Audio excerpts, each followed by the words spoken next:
Hey guys, we're here at Horseshoe, what is it? Harbor. Horseshoe Harbor. It's kind of a nature preserve. Thought we'd come on and do some rock hounding. I'm not sure what the rules are for rock hounding here, but so it might be a catch and release kind of day.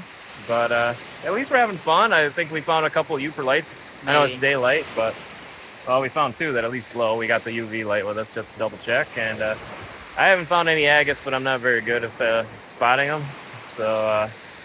But yeah, at least we got some Yooperlites and cool looking stones here. The beach is very fun. It's very rocky. It's a very cool little harbor behind us. All kinds of rocks out there you can swim to if you're, well, I guess you better be good at swimming to get out there. But I see a couple sandbars. Yeah. Well, it's at the end of M41. M41 becomes a gravel road. The gravel road becomes, then there's a turnoff off the gravel road, becomes a seasonal road, and it is very rough. We made it in the minivan, but definitely something with some ground clearance would be recommended. We didn't scrape maybe the hitch once. Maybe. But it's all part of the excitement, right? And then it's about I think it was a 5-minute walk back to the beach from there. So yeah, it's definitely not for the faint of heart, but it's fun and it's neat. And if you're ever in Keweenaw, it's kind of a cool little spot. But yeah, I'll give you a shout out what the stones are here on the beach, and yeah, if I find out if I can keep the rocks, then I'll show you what I got. There's a spider. And there's a spider.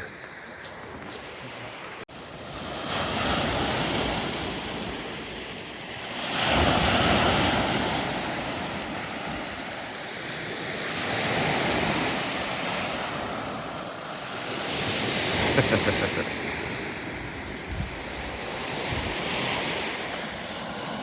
almost want to bet that big rock over there is the light. Right, it's all one giant Yooperlite.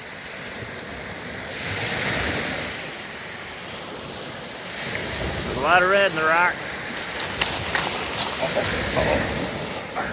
I'm gonna check that for fluorescent as soon as I get it in the sun. No, that's just a piece of quartz, I think.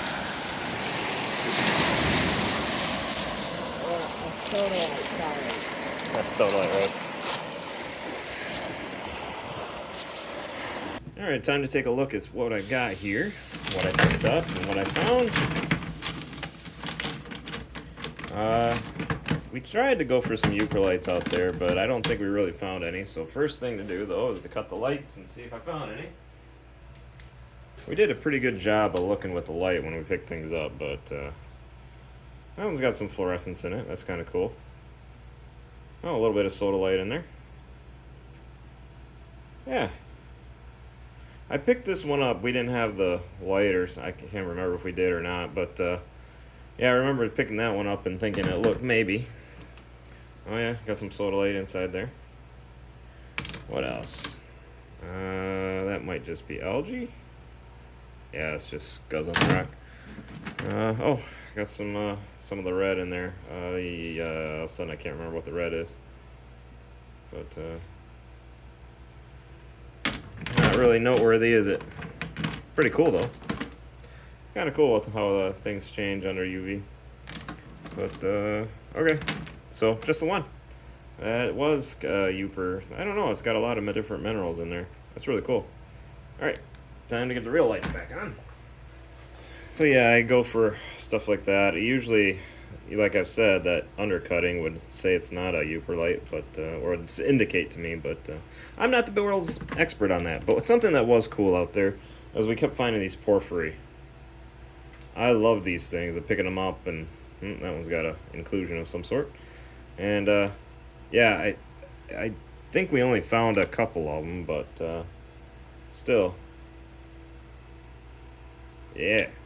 Some good finds. I can't remember why we picked that one up. I think my son thought it was iron or something, but I don't know. Not quite dense enough. Yeah, I don't know. Remember why we picked that one up either. Sometimes when you get out to a beach, you get so many of the same kind that you just pick up what you think is the best. And we didn't have a whole lot of time there. I knew by the time we got there, we were there with some family members, and they were pretty burned out. So I knew we weren't gonna have much time to be there. So we just kind of snagged what we could. before they completely burned out.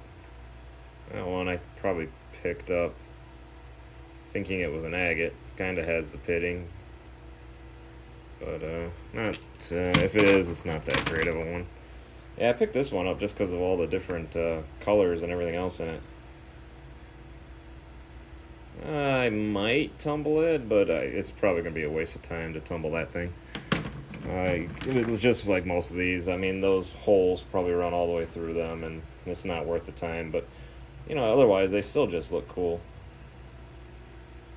Maybe I'll slice them or something and try to get something out of them. But even then, this is feeling like it's not a rock.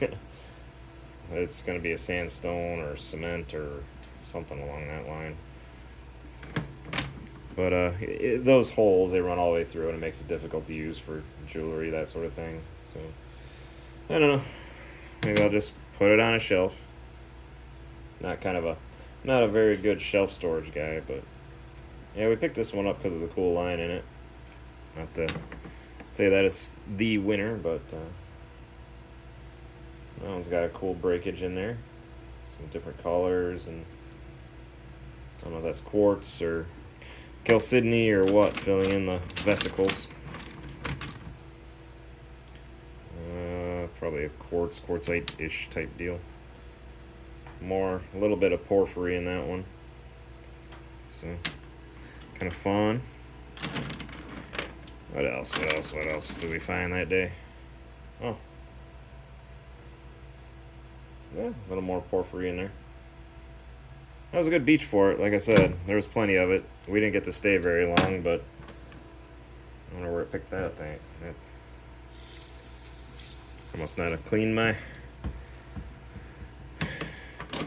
strainer very well.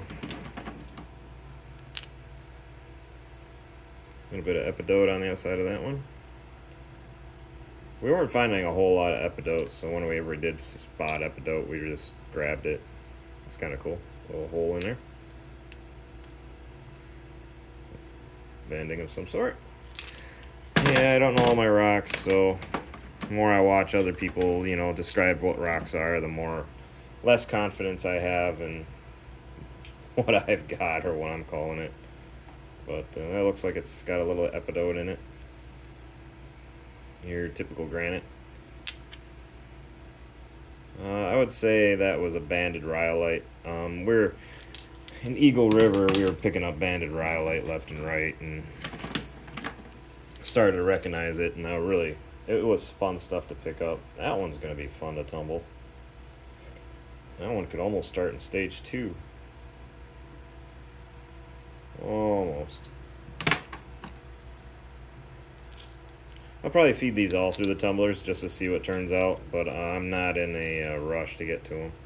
There are some that really I would love to tumble, like these porphyries, to see if the lines continue to show up, but we already showed that one. Or I did. Sorry, not we. But yeah, it was it was a gorgeous place to get to. It was an adventure to get there. I mean, you drive out the end of, I think, 41, 28 or whatever the road there, you know, the main road through Upper Harbor is. You just keep going until it turns into a gravel road. And you go down the gravel road about a mile, and then you turn onto this little dirt 2-track kind of deal. Not really a 2-track, a little more than that, but it's definitely a seasonal road full of potholes, and it's not, we made it in the minivan, so, you know, any vehicle just about can get down it, but it doesn't mean it was friendly. Definitely would a off-road vehicle would be better, but once you get there, it's another, I don't know, 5-minute walk to the beach once you reach a little parking lot there. And oh my gosh, it was so worth it. It was like the prettiest spot we went to the whole vacation.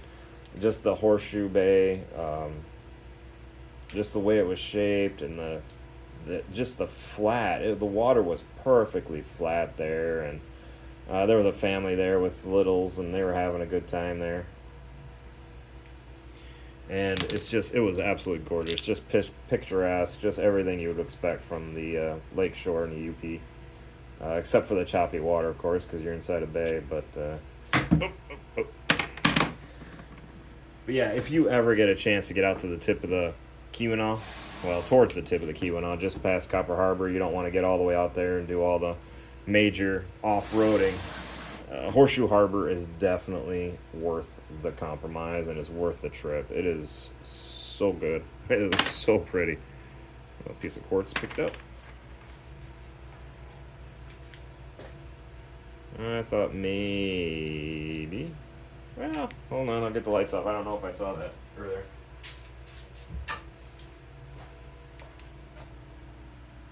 A little bit of something. What's that? Blue.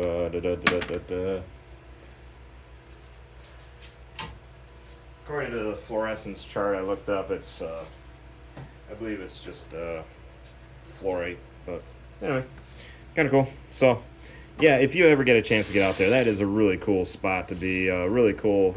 It's not the #1 best spot for rock hounding, but really these